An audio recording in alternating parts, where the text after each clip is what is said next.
Pour avoir été moi-même patient ces derniers mois, je peux vous dire que l'innovation, la thérapie, le médicament, ça change votre pronostic.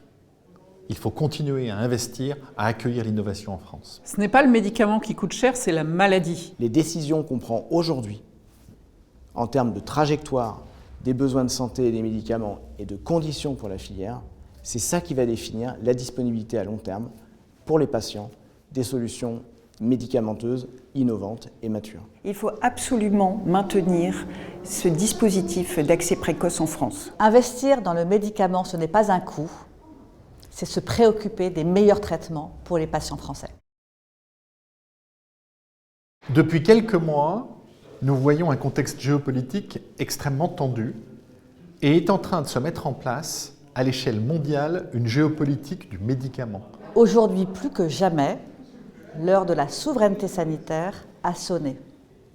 Nous avons besoin de protéger nos frontières.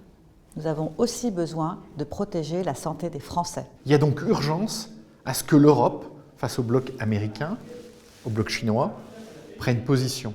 Quelle part elle veut donner à l'innovation thérapeutique? Quelle part de sa richesse elle veut consacrer aux médicaments pour assurer que les patients européens et français aient accès à leurs traitements, qu'ils soient innovants ou du quotidien? Il y a urgence à avoir cette vision partagée et la partager avec nos concitoyens de notre politique à long terme du médicament. C'est pourquoi très solennellement, aujourd'hui, au nom du LEM, le syndicat de l'industrie pharmaceutique, j'en appelle à des états généraux du médicament. C'est une étape essentielle. C'est une étape pour mettre autour de la table toutes les parties prenantes impliquées dans le parcours du médicament. Prescripteurs, acteurs de la chaîne de distribution, professionnels de l'industrie pharmaceutique, pharmaciens d'officine. Il y a urgence à agir, c'est le prix de notre indépendance sanitaire à court, moyen et long terme. Nous devons absolument retravailler l'économie de la santé et donc revoir la place du médicament. Sans médicaments, chez les médecins, chez les pharmaciens, à l'hôpital, on se parle de quoi? On se parle du Covid. Est-ce qu'on a envie de revivre cette période?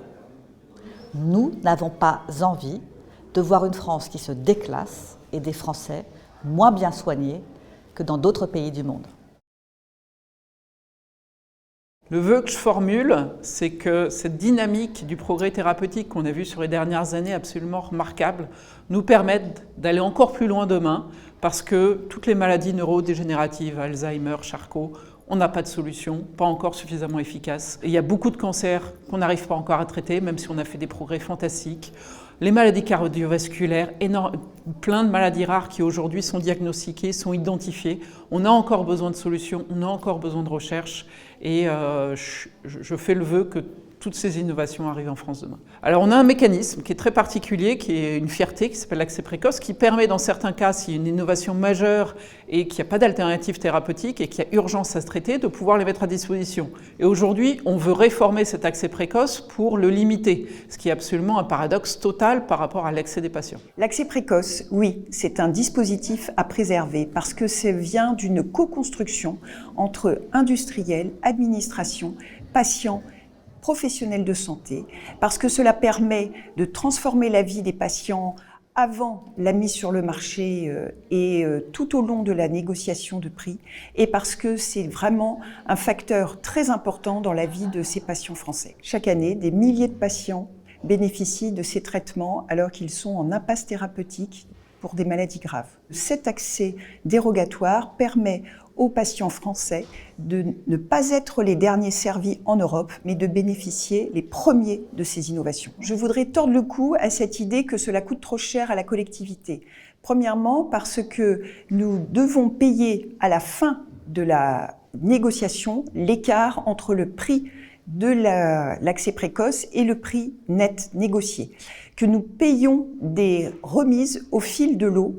Et troisièmement, nous avons démontré que sur la période 2021 à 2024, nous avons multiplié par 2,5 le nombre de patients traités en accès précoce et que cela a coûté simplement plus 15% par rapport à ce que ça coûtait auparavant. Le médicament aujourd'hui est un investissement. C'est un investissement parce qu'on évite les arrêts de travail, on évite les hospitalisations. Et c'est l'ensemble de ces externalités qu'il faut regarder dans la valeur proposée par un médicament sur le marché français.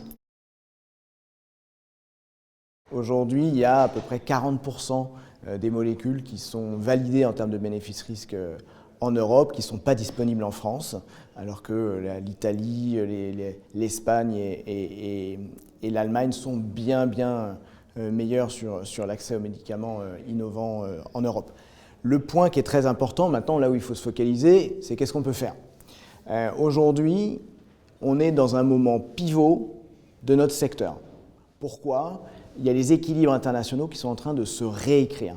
La Chine, depuis longtemps, a un projet stratégique autour de la souveraineté de l'industrie de santé. Les États-Unis ont décidé aussi de se réapproprier une partie de la souveraineté industrielle et du développement des médicaments et des vaccins. Donc ça, c'est très important de l'avoir en tête parce que c'est la nouveauté de cette année. C'est la nouveauté qui crée une urgence à prendre des décisions en termes de trajectoire stratégique. En France, aujourd'hui, on a une politique du médicament qui est basée sur des réflexions annuelles, sur un mécanisme, pour être très caricatural, d'achat.